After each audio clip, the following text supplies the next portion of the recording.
When purchasing soybean oil processing equipment, it is essential to consider not only the initial cost, but also long-term operational expenses such as energy consumption, maintenance, and spare parts replacement.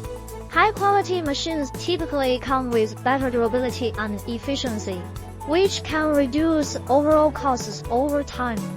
For instance, additionally, buyers should take into account the specific requirements of their production process.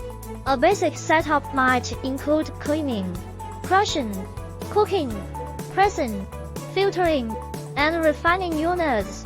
More sophisticated lines could incorporate additional stages for degumming, bleaching, deodorizing. It's important to note that regional differences in pricing exist due to variations in labor costs, transportation fees, and local market conditions. Therefore, potential buyers are encouraged to consult directly with manufacturers or suppliers who can provide detailed quotations based on customized needs. Furthermore, ultimately,